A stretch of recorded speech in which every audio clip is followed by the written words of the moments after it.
وعلمنا التأويل وآتنا الحكمة واجعلنا من الراشدين. ورزا كانم لمشوا بفتيواني خواهي قورا دزدكين بتفسير سورة التوبة. خواهي رمتي درمان بيتاو كرمزان تواو دبي إن شاء الله. أجر هيش رأيقر يقنية تبيش جدول كوادان راوا بو رمضان تواو إن شاء الله. سورة توبة سورة مزني قرآن بيروزة لو سورة عنيك لكوتاي دابزيني قرآن دابزيوة وبراء رضا إخوالي بدا فرمي أخير سورة قرآنك دابزيوة. أم سورة ناوي التوبة لمدينة دابزيوة. توبة جواتا توبة كردن بەڵام بۆچی بەم ناوەیە چکە زۆر باسی تەوبەکردنی تیادا دووبارە کراوەتەوە و هەروەها بەسەرهاتی ئەو سێ سەحابیەی تیادا کراوە کە لە غەزوەی تەبوک دواکەوتن نەچوون. ئەمەش تاوانێکی گەورە بوو بەڵام دواتر تەوبەیان کرد و خوای گەورە تەوبەکەی لێ قبوڵکردن وقصة وبسرهاتي أوان بدريجي باسكرا ولم سورة دا.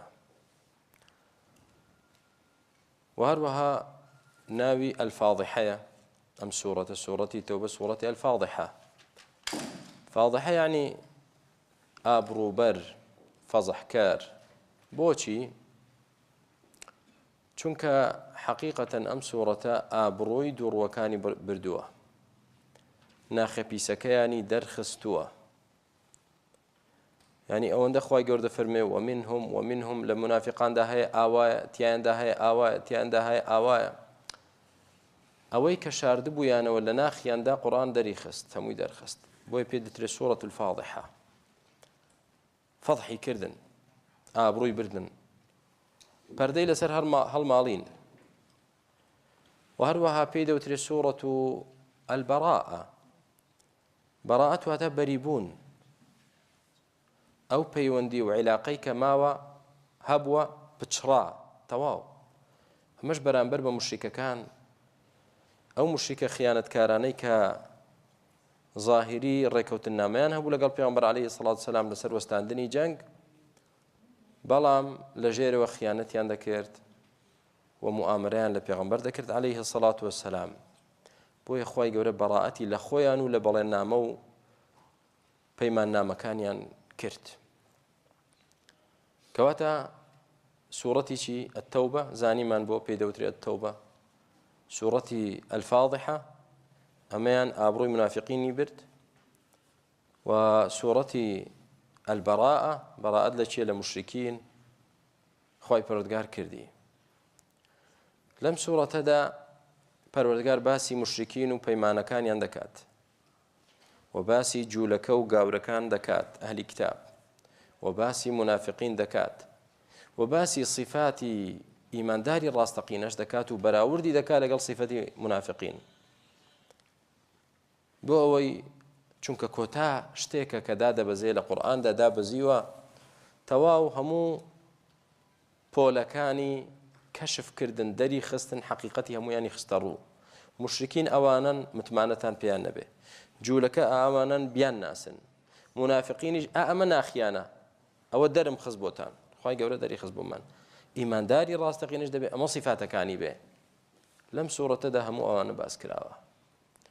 وباسي بيوندي نيوان مسلمان ونا مسلمان دكريت شون بيت آية بلينو بيمان هبه جنگ شر هبه ياخد آشتي وسلم هبيت سورتي بيش أما سورتي أنفال هموي هاني أوددا وإن جنحوا للسلم فاجنح لها بس يويك سلم وآشتي هبه بلام كاتك مشركين غدر دكان خيانت دكان بلين نابن سر دوها بدواء أنفال توبهات كبراءته سلم نما آشتي نما جنگ لقلتان بو شكيو خيانت كارن غدارن بلين نابن سر هذا مشى سورة توبة بسم الله تيادانية وبسم الله دستي بينا كردو دقة داوة سورة التوبة يكسر براءة بسم الله الرحمن الرحيم تيادانية هندي لسانيان دفرمون چونکە تەوبە بە دوای بەڕائەت داهاتوە بە دوای ئەنفال داهات تەواوکەری سوورەتی ئەنفالە هەندێکیان دەڵێن نەخێر لەبەر ئەوەی کە بسم الله الرحمن الرحیم ڕەحمەت و سۆز و میهرەبانی خوایە گونجاو نییە لەگەڵ بەڕائەتکردن و ئیعلانی جەنگ بەرامبەر مشریکین یعنی هەر لە سەرەتاوە بە هەڕەشە دەست پێ دەکات خوای پەروەردگار بەرامبەر چێ کەسانی غەداری پەیمانشچێن بۆیە بسم الله الرحمن الرحیمیشی تیادا باز نەکراوە مەقسەد و مەبەستەکانی ئەم سوورەتە زۆرن بەڵام ئەوە پوختەیەکی بوو کە باسمان کرد أعوذ بالله من الشيطان الرجيم براءة من الله ورسوله إلى الذين عاهدتم من المشركين براءة خبر مبتدأ كي ديارنية يعني هذه براءة ئەوەی ئێستا کە خوای گەورە دای بەزاند بۆ ئێوە ئەمە بەڕائەتە یعنی بەریبوونە یعنی پچڕاندنی پەیوەندی و پەیمان و بەڵێنی نێوان ئێوەی موسڵمان و نێوان ئەو مشریکانەیە کە غەدار بوون خیانەتکار بوون بەڵێنیان نەدەبردە سەر تەواو لەمە دوای ئیعلانی کەن بەڵێن و پەیمان نەما براءة من الله ورسوله ئەو بەڕائەتە لە کێوە هات لەلایەن خواوە دابەزی جەل جەلالو و لەلایەن پێغەمبەری خواوە عەلەیهی سەڵاتو وەسەلام تەبلیغ کرا سەبارەت بەو ڕێکەوتنامە و بەڵێن و پەیمانانەی کە لە نێوان مسلمانان و لە نێوان مشریکەکاندا هەبوو إلى الذين عاهدتم من المشركين براءەت لەو کەسە مشریکە هاوڵدانەرانەی کە ئێوە عاهدتم ڕێکەوتنامەتان لەگەڵ کردبوون بەڵام ئەوان ڕاستیان نەکرد لەگەڵتان ئەوان خیانەتیان کرد ئەوە بەڕائەت بێت تەواو لەمە دووە باوا نەزانن کە پەیمانێک هەیە لە نێوانتاندا کۆتایی پێهات ئێستا کە بەس ئەم ئایەتە بخوێنینەوە و دواتر نەزانین دەڵێن ئەمە چییە باشە بۆ خوای پەروەردگار ئاوا یعنی پەیمانەکانی هەڵوەشاندەوە لەگەڵیان ئاوا کۆتایی بە ئاشتی و سلم هێنا لە نێوانیان بەڵام بۆمان دەردەکەوێت کە سەبەبەکە ئەوانن مشریکەکانن ئەوان پابەندی بەڵێنەکانیان نین لە کاتێکدا پێغەمبەری خوا عەلەیهی سەڵاتو وەسەلام بۆ جەنگی تەبوک دەڕوا بەرامبەر بە جوولەکە مشریکین لە پشتەوە خەریکی خیانەتکردن و موامەرەکردن و پیلانجێڕانن ئەمە هۆکارە ئەجینا ئێستا دێت ئایەت دێت کە کەسانێک ڕێکەوتنامە لەگەڵیاندا هەبێ لە مشریکەکان تا ئەو کاتەی ئەوان پابەندی ڕێکەوتنامەکە بن ئێوەش موسڵمانان دەبێ پابەندی بن تا ئەوان نەیشتێنن نابێ ئێوە بیشتێنن کەواتە ئەم ئایەتە بەڕائەتە لە چێ لەو لەلایەن خۆ پێغەمبەرەوە عەلەیهی سەڵاتو وەسەلام سەبارەت بەم بەڵێن و پەیمانانەی کە لە نێوان موسڵمانان و ئەو مشریکانەدا هەیە کە یا هەڵیان وەشاندەوە ئەوان یا نیشانە و علامەتیان لێ دەرکەوت بوو کە بە تەمای غەدر و خیانەتێکن لە پشتەوە خەنجەر لە موسڵمانان بدەن فسيحوا في الأرض 4 أشهر پەروەردگار ئەمری کرد فەرمانی کرد ئەی مشریکەکان بە کەیفی خۆتان بگەڕێن و بسوڕێن لە زەویدا بە ئەمن و سەلامەتی کەس دەستان بۆ نابا تا 4 مانگ 4 أشهر تا 4 مانگ بە کەیفی خۆتان بگەڕێن و بسوڕێن بۆ کوێ دەڕۆن بڕۆن هیچ مسلمانێک دەست لە ئێوە نادات 4 أشهر بۆچی 4 أشهر ئەمە ئیسلامە کە دوورە لە غەدر و خیانەت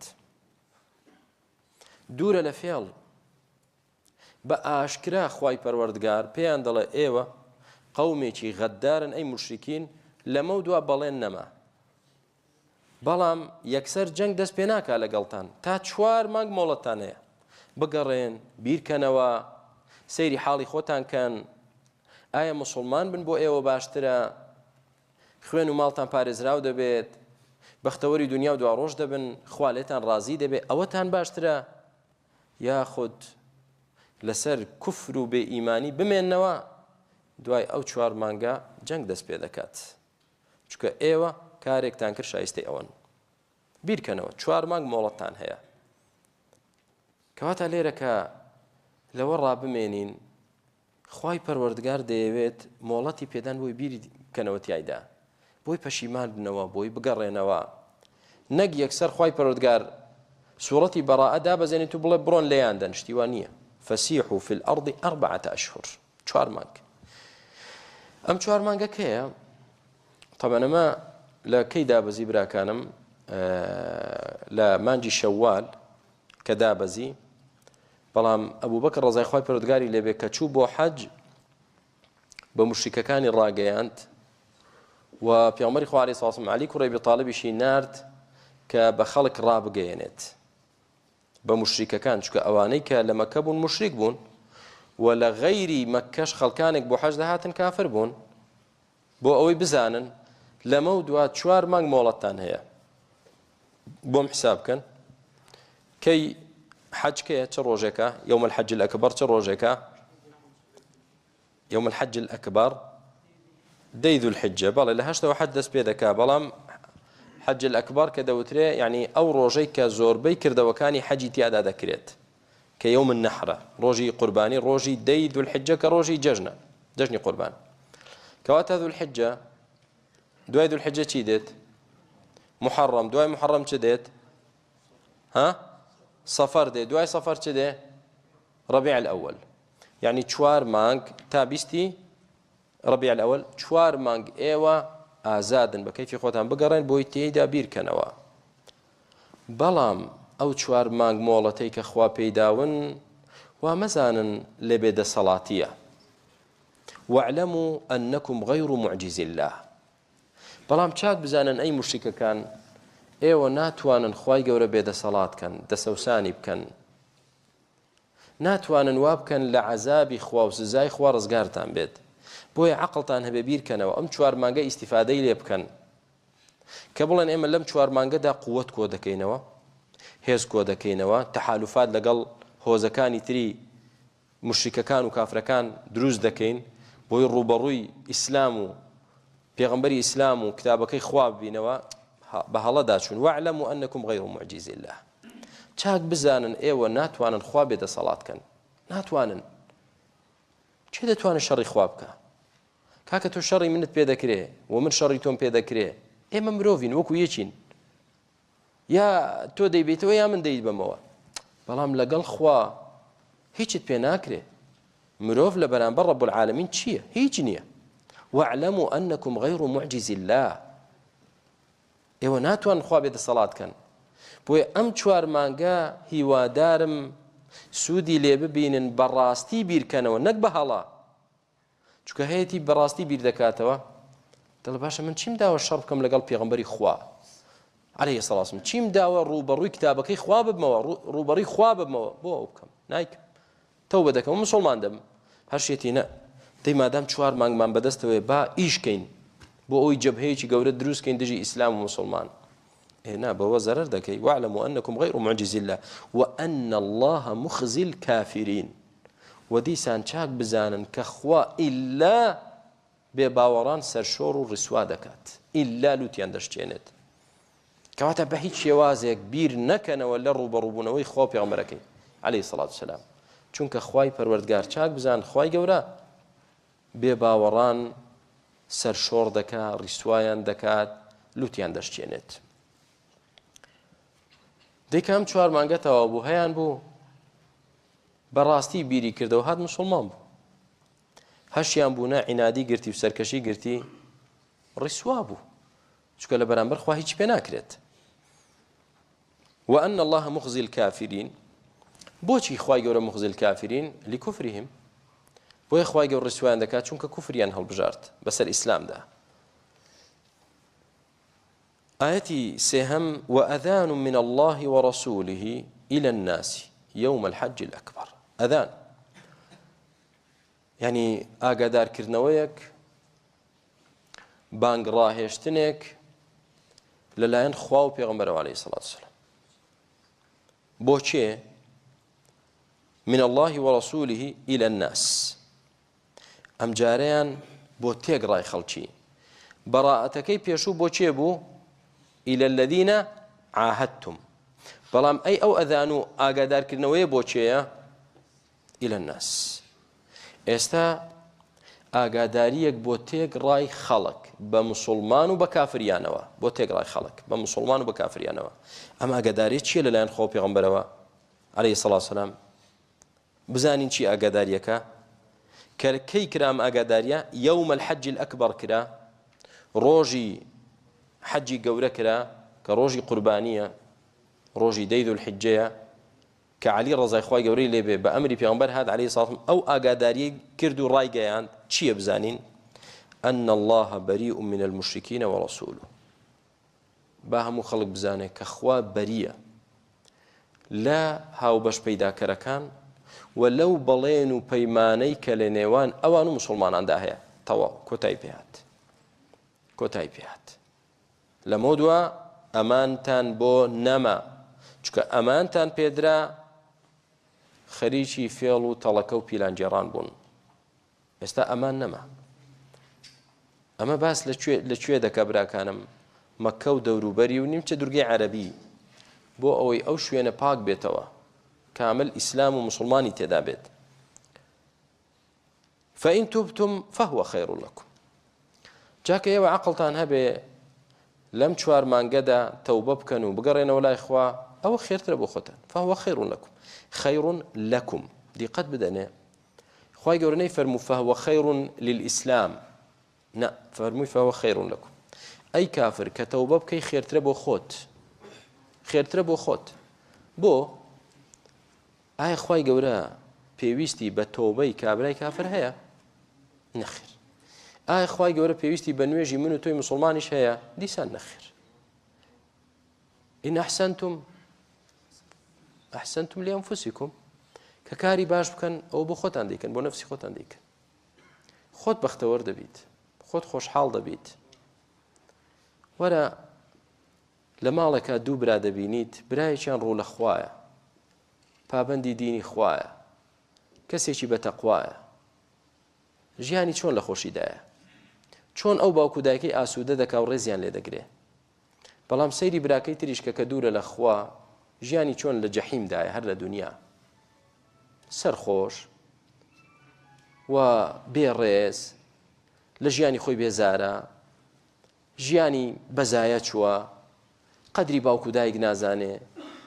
قەدری خۆی نازانێ بۆچی دروست کراوم هەدەف لە ژیانی داچی هیچ سەیری ئەم دوو کەسک ئێستا کە تۆ مسڵمانبی وەکو براکەت بۆ خۆت خێرتر نییە سەیری ژیانی براکەت کە چۆن لە چ خۆشیەکدایە خۆشی براکانم هەر پارە نییە باوە نەزانین خۆشی بە پارە دەست دەکەوێت نابەخوا بە پارە ناکردرێ سەعادەت شتێکە لە ناخی خۆتەوە هەڵدەقڵێ ئەویش چییە کە لەگەڵ خوا پەیوەندیت پتە و کرد خوای گەورە ئەو دڵت ئارام دەکا و بەختەوەرت دەکا سەعید و کامرانت دەکا دڵخۆشت دەکا بەڵام کە ئەم دڵە پەیوەندی لە خوا پچڕاند لەگەڵ خوا تەواو کاول دەبێت ژیانی تاڵ دەبێت فإن له معيشة ضنكا ژیانیشی ناخۆشی دەبێت بۆیە خوای گەورە دەفەرمێ پێیان بڵێ ئاگاداریان کەوە فإن تبتم فهو خير لكم ئەگەر تۆبە بکەن ئەوە خێرترە بۆ خۆتان بۆ خێرترە بۆ خۆیان لە دنیادا خوێن و ماڵیان چ دەبێت پارێزراو دەبێت كل المسلم على المسلم حرام دمه وماله وعرضه لەمە دووە تۆ خوێنت پارێزراوە ماڵت پارێزراوە عێڕدت پارێزراوە تەواو کەسێکی ڕوو لە خوایت و مسڵمانیت وە لە قیامەتیشدا تۆ لە ئاگری جەهەنەم پارێزراویت و شوێنی تۆ بەهەشت ئەدەی لەمە خێرتر چی فإن تبتم فهو خير لكم وإن توليتم أي كبيتو پشت كان لا توبة كردنو لخوا ولا بيامكي خوا ولا بيغمبركي خوا أجر أو بكن فاعلموا ديسان بزانا أنكم غير معجز الله ديسان وا تيبغان چاك بزانا كأيوة ناتوانن خوا بيد صلاة بكن ناتوانن كواتا عقلتان هبه تيبغان خواي گەورە ئیشی بە ئێوە نییە بۆ خۆی خواي گەورە داوای تەوبەتان لێ دەکا بۆ خۆتان ئەگەر ئاوا بەڕاست بیرکەنەوە بەختەوەر دەبن ئەگەر بەلاکەی ترتا بیرکەیتەوە تەوبە نەکەیت و پشت هەڵکەیت و یاخی بیت چیت پێ دەکرێت چۆن دەڵێ گڕش بگریت شوێنێکی پێ ناسووتێت تۆ چیت پێ دەکرێت بەرامبەر بەخوا چیت پێ دەکرێت بەرامبەر ئاینەکەی خوا پێغەمبەرێک عەلەیهی سەڵات وسەلام بەتەنها بوو بەتەنها لە کاتێکدا کە دەور و بەری و هەموو دنیا هەموو سەرڕووی زەوی کافر بوو لە خوا بە دوور بوو تاکە پێغەمبەرێک خوا سەری قست هو الذي أرسل رسوله بالهدى ودين الحق ليظهره على الدين كله بەتەنها خوای گەورە سەری خست گەورەی کرد بەهێزی کرد ئەی دەتەوێت چی بکەی یعنی کە پشت هەڵکەی لە ئیسلام و لە پێغەمبەر عەلەیهی سەڵات وسەلام دەتەوێت چی بکەی بۆیە کە حاڵی مولحیدەکان دەبینین و قسەکانیان دەبیستین واللهی ئینسان بەزەیی پێیاندا دێتەوە هەی مولحیدی بێعەقڵ تۆ بەتەمای چی بکەی یعنی چیەکەی بەرامبەر ئیسلام نا من ڕەخنەم هەیە لە قورئان چونکە عەقڵت پڕیەتی لە تەناقوضات و شۆرتی وای تیادا دروست بووە وا دەزانی ڕەخنەت لە قورئان دۆزیوەتەوە داما و پڕ گیانت ڕەخنەیەتەوە بیرکردنەوە و تەسەڕوفات و هەڵس و کەوتت هەمووی جێگای ڕەخنەیە قورئانیەوە نییە تۆ ڕەخنەی لێ بگریت تۆش لە ناو دەچیت کۆتایی بە تۆش دێ ڕیسوا دەبیت قورئان هەر قورئانە ئیسلام هەر ئیسلامە خوا هەر خوایە و پێغەمبەرەکەی پێغەمبەرەکەیەتی عەلەیهی سەڵات وسەلام بۆیە فاعلموا أنكم غير معجزي الله دیسان بزانن کە ناتوانن خوای گەورە بێدەسەڵاتکەن کە ڕێگا چەوتەکە هەڵبژێرن چاوەڕێی سزای خوا بن وبشر الذين كفروا بعذاب أليم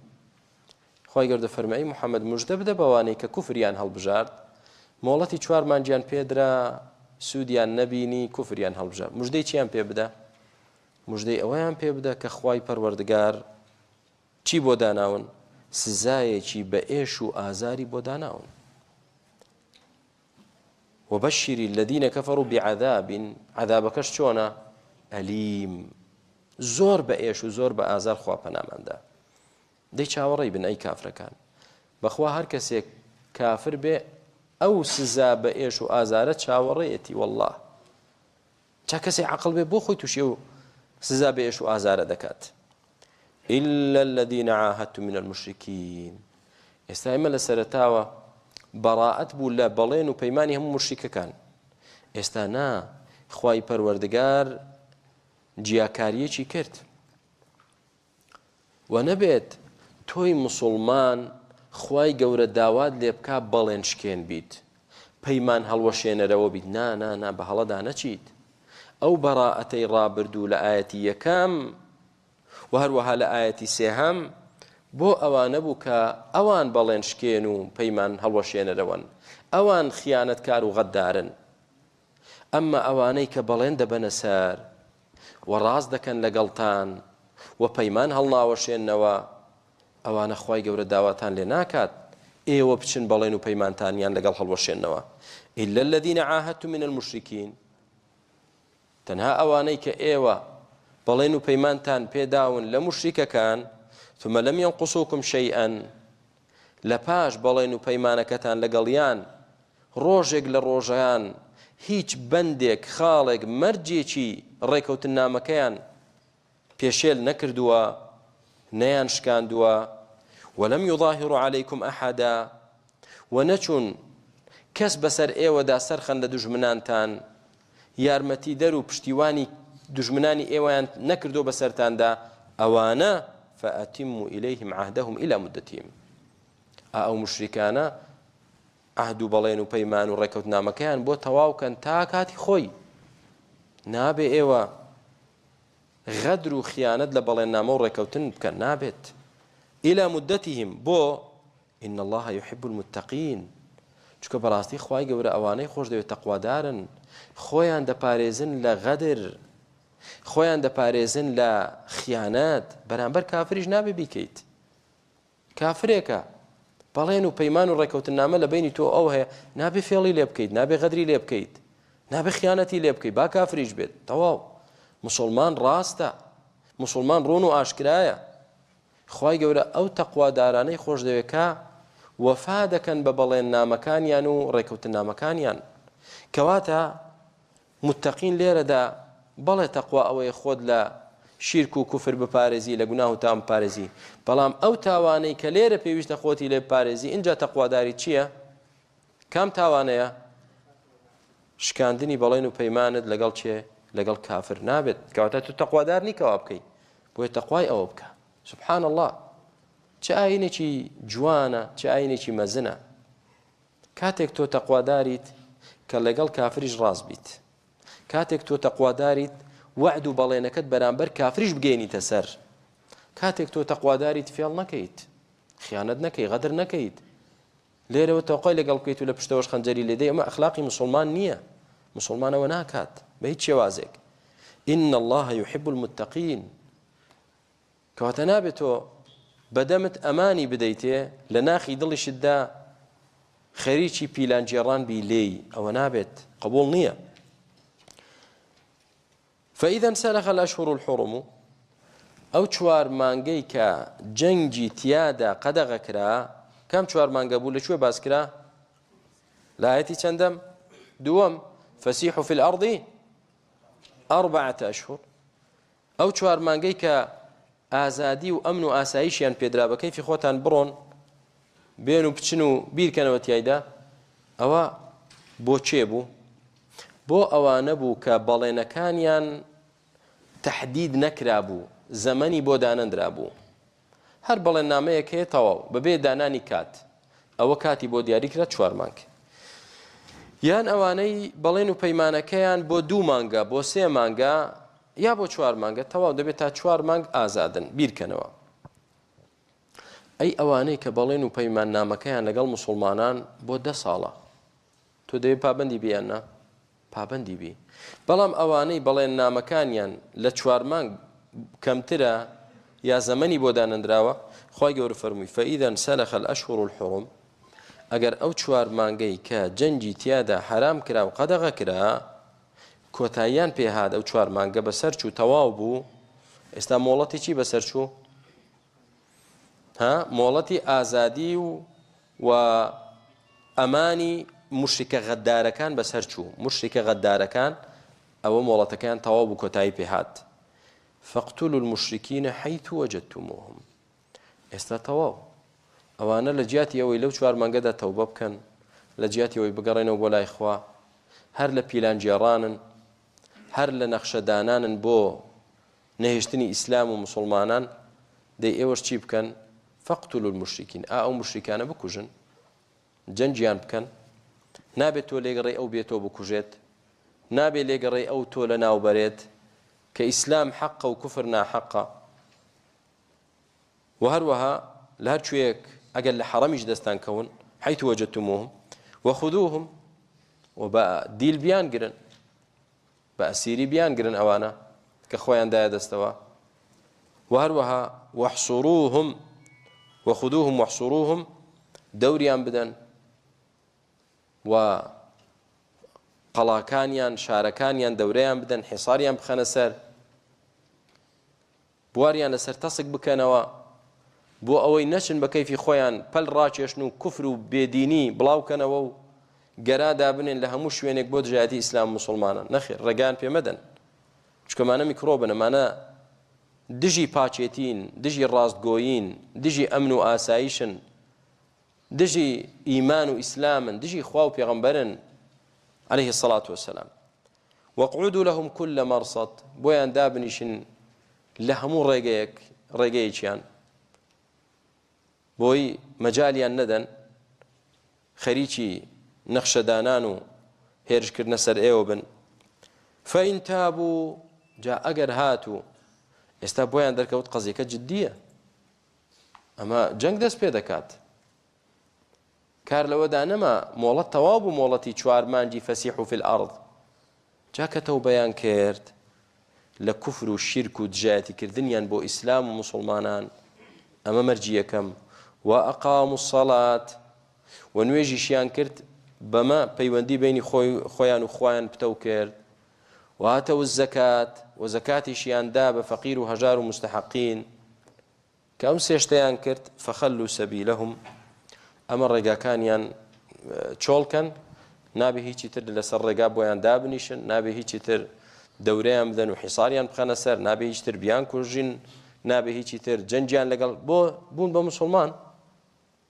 و تەوبەیان کرد. ئێستا وەکو ئێوەن ڕێگەیان بدەن. فخلوا سبيلهم إن الله غفور رحيم. اینجا مەژڵێن آخر چۆن ڕێگەیان بدەین؟ دەزانی ئەمانە چەند مسلمانیان کوشتووە، ئەزانی چەند دژایەتی پێغەمبەریان کرد عەلەیهی سڵاو وسەلام، ئەزانی چەند کوفریان کرد، هەرچی کردبێتیان مادام تەوبەیان کرد، إن الله غفور رحيم. بەڕاستی خوای گەورە تەواو لێبوردەیە و تەواو بەڕەحم و سۆز و بەزەییە. خۆ تۆ خاوەنی بەهەشت و جەهەنەم نیت، خۆ تۆ خاوەنی ئیسلام نیت، یا من نیم، خوای گەورە خۆیەتی کە خوای گەورە لە عەبدی خۆی ببورێت. ئێستا تۆ چی تا بڵێ لێی نابورم؟ إن الله غفور رحيم. بۆی براکانم لێرە زۆر جار هەمانە بە هەڵەدا دەچێت. کەسێک تاوانبار بووە، ئێستا تەوبەی کردووە، کاکە دەلێی گەڕێ، وازی لێ بێنن، نا درۆکە، ڕاز ناکە، تۆ ناخیت شەق کردووە تا بزانی درۆ دەکا. کوڕە کاکە چۆن ئەمە تۆبەکە؟ تۆ نازانی چی کردووە لە ڕابردوو، هەرچی کردبێتی تەواو. خوای گەورە خۆی دەرگای تەوبەی کردوتەوە و لە هەموو عەبدێک خۆش دەبێت کە تەوبە بکە بگەرێتەوە لای خوا. وەخۆ بەهەشت و جەهەنەم بەدەست تۆ نییە خەتمیکەی چێ دەخەیتە باشت و چێ دەخەیت جەهەنەم. لەوەی خوا ئەو بخاتە بەهەشت و تۆ بخاتە جەهەنەم بەسەبەبی ئەوەی کە خۆت بە خاوەنی بڕیارەکانی خوا دەزانیت. تۆ لە جیاتی خوا تەوقیع دەکەی چێ بۆ بەهەشت و چێ جەهەنەمە. قبوڵ نییە ئەوە لە کەس، یا خۆت مەغرووری معجەبی بە خۆت کاکە منم بۆ بەهەشت، ئەوەی وەکو من بێ پەنا بەخوا وا بڵیت ئەوانی تر بۆ جەهەنەمە. ئەمانە خەتەرە ئەم جۆرە بیرکردنەوەیە. یەکسەر خوای گەورە فەرمووی إن الله غفور رحيم، لێیان گەڕن تەواو تەوبەی کرد. لە ڕابردوو هەرچی کردبێتی. حەمزە کاتێک کە شەهید کرا لەلایەن وەحشیەوە، یعنی سەیدی شوهەدا، گەورەی شەهیدانی ئیسلام بریتیە لە حەمزە. وەحشی شەهیدی کرد و مثلەشی پێکرد بە شێوازێک هات ناوچیشی هەڵدڕی، ڕێخۆڵە و جگەری دەرهێنا، یعنی زۆر بە بێلەزەتی. لەگەڵەوەشدا کە تەوبەی کرد و مسلمان بوو وەحشی، تەواو فەخەلوا سەبیلەهم، ڕێگای بەرەڵاکەن، تەواو ئازادە وەحشی ئێستا، مسلمانە و کۆتایی پێ هات، تەواو بۆ نییە دەستکاری بکەیت کە مامی پێغەمبەری شەهید کرد عەلەیهی سەڵات وسەلام. کەواتە دیقەت بدەنێ هەموو جارێک خوای پەروەردگار دەفەرمێ ئەگەر تەوبە دەکەن، ئەگەر دەگەڕێنەوە لای خوا غەفوور و ڕەحیمە، ئەگەر نەگەڕێنەوە چاوەڕێی سزای بە ئێش و ئازار و ڕیسواکەری خوا بن. ئەمە کەواتە خوای گەورە چی لە خەڵک دەوێت؟ ئەوەی لە خەڵک دەوێت ڕێگای ڕاست هەڵبژێرن، ڕێگا چەوتەکە هەڵ نەبژێرن. باشە تا ئێرە هەمووی ئیعلانی جەنگ و نەمانی بەڵێننامە و ڕێکەوتنامەکان بوو لەگەڵ موشریکە غەدارەکان، و هەروەها ئەمر بە قیتال بوو، فەقتولوا المشرکین، کوشتاریان بکەن، دەوریان بدەن، حسار بخەنە سەریان و لە هەموو ڕێگایەک بۆیان دابنیشن و هەروەها بە دیل بیان گرن. کەچی لە دوای ئەوە ئاەتێک باز دەکا، خوای گەورە حکمێک باز دەکا زۆر سەیر. چییە؟ وإن أحد من المشركين استجارك فأجره حتى يسمع كلام الله. معناه ئەوە نییە کە تۆ دەرگای فێربوون و هیدایەت و بوونی عیلاقا بە هەموو شێوازێک لەگەڵ کافر ببڕیت. نە، لەو پەڕی دژایەتی و جەنگ و کوشتاری نێوان مسلمان و کافر، ئەگەر مشرکێک کافرێک ویستی بێتە ناو مسلمانان، نەک مسلمان بێ، ویستی بێتە وڵاتی مسلمانان، داڵدەی بدەیت، ئەوە داڵدەی بدە. کافرێکە دەیەوێت بێتە سلێمانی، بابێت، نابێت ڕێگری لێ بکەیت.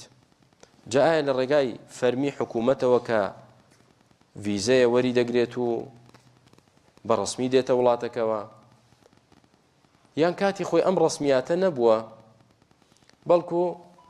داوای لە مسلمانێک کردووە پەنای بدات، من لەسەر زیممەتی تۆ دێمە ناو وڵاتی مسلمانم، تێتی وەرە من کەفیلم، تەواو مادام لە ڕێگای مسلمانێک هاتووە یەک مسلمان بۆ نییە دەستکاری بکات، ئەبەدەن بۆ نێ بڵێ ئەمانە کافرن، ئەمانە بۆ سیاحەت و بۆ ڕابواردن و بۆ گەڕان و کەیفە و سەیفە هاتوون دەی بیان کوژن. نا بۆ نییە، چۆن شتی وا دەکەین؟ وإن أحد من المشركين استجارك فأجره. بۆچی هەدەفی خوای گەورە و مەقسەدی شەریعەت لێرەدا چییە؟ حتى يسمع كلام الله، تا بۆ ئەوەی کە کەلامی خوا ببیستێت. چونکە کابرای کافر لە وڵاتی خۆی چی بیستووە لەسەر ئیسلام، چی هەڵەیە و چی ناشیرنە، ئەویان بۆ باس کردو لەسەر ئیسلام، وانە؟ کەسێک بۆ نمونە لە ئەمریکا گەورە دەبێت، بۆ نمونە لە رووسیا گەورە دەبێت، لە سین گەورە دەبێت، ئەوەی کە بیستوێتی لە ئەعلام و ڕاگەیانی خۆیان ئەوەیە موسڵمان دڕندن، موسڵمان پیسن، موسڵمان وەکو وەحشیوان، موسڵمان هەر کەسێک کە موسڵمان نەبێ بیبینن یەکسەر پەلاماری دەدەن، موسڵمان تیرۆریستن. تەواو هەمووی درۆیە، بەڵام ئەوان بەو شێوازە خەڵکی خۆیان ڕادەهێنن، پەروەردەیان دەکەن. ئێستا کە یەکێک لەو کافرانە دەیەوێت بێتە وڵاتی موسڵمانان ڕێی بدەن، بابێ حەقیقەتی ئیسلام ببینێت و بیناسێت. گوێ لە ئاەتێکی قورئان دەبێ بۆ نمونە لە شوێنێک لە شوێنەکان هەڵسوکەوتی موسڵمانان دەبینێت، ڕەوشتی قورئانی لە موسڵماناندا دەبینێت، ئەوە تەسیری دەبێت لەسەری. زۆر کەس کاتێک کە دێ فعلەن کاکە موسڵمان دڕندە نییە، موسڵمان یعنی ئەوە نییە کە باسییان دەکرد بەو شێوازە بێ، کەسانێکی ڕاستن، دەستپاکن، ئەمینن. ئێمە باسی الحەمدولله غالب دەکەین، بەڵێ لە ناو موسڵماناندا هەیە پابەندی ئاداب و ئەخلاق و ڕەوشتی موسڵمان نییە. لە ناو موسڵماناندا کەسانێک هەیە کە لە تەعالیمی دینەکەی خۆمان لایەندا و کارێک دەکا کە ڕەوشتی موسڵمان نییە، بەڵام باس لەوە ناکەین. بەعام لە ئەمریکا بەهۆی کامێرەی مراقەبە و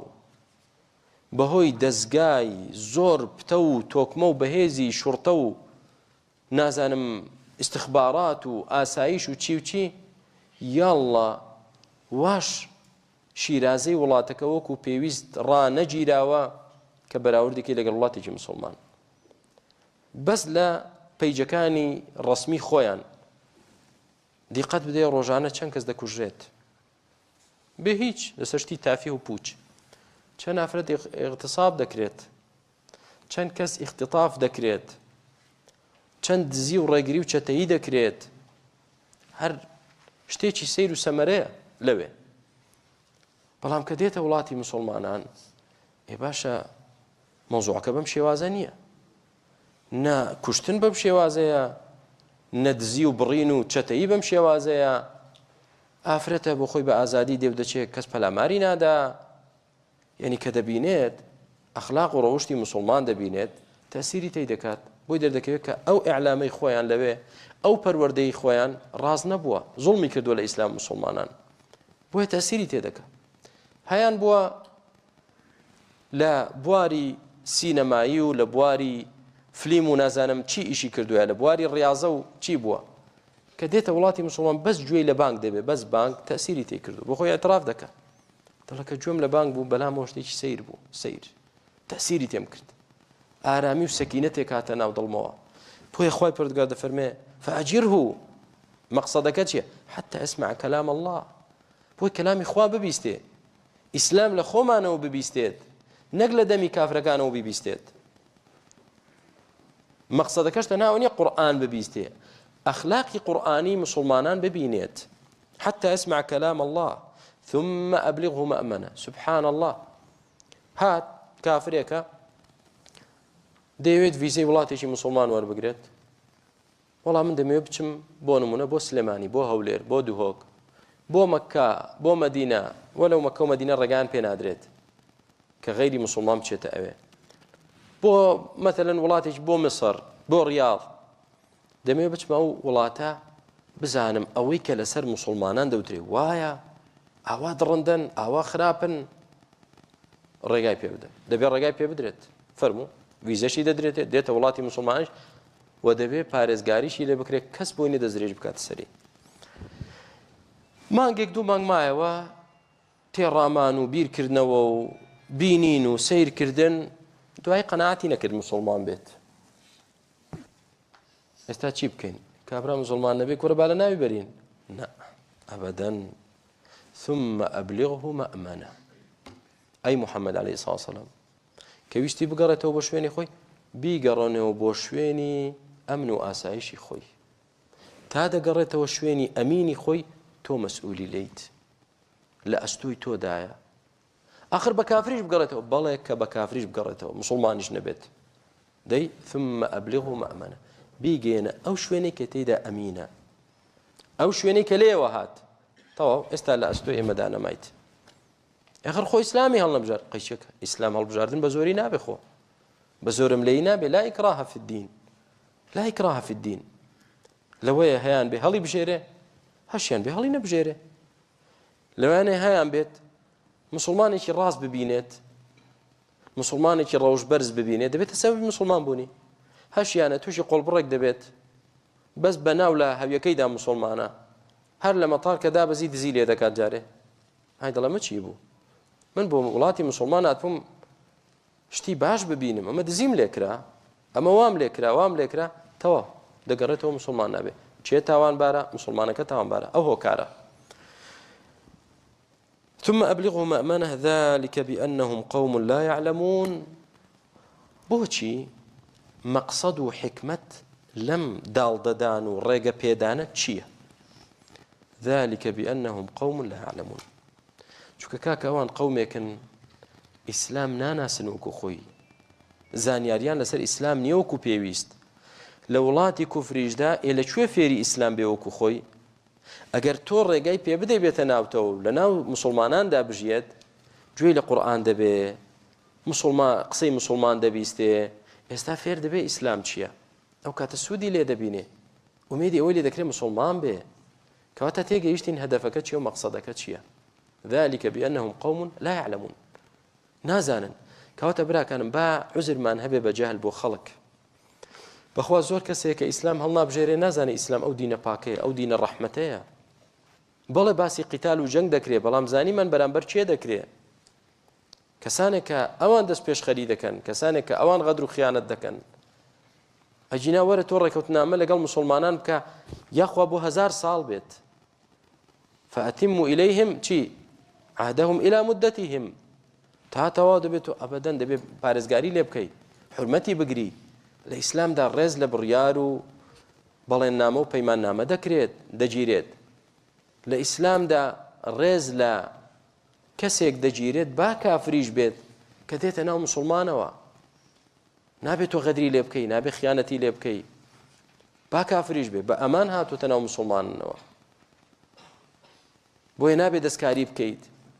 ئەمە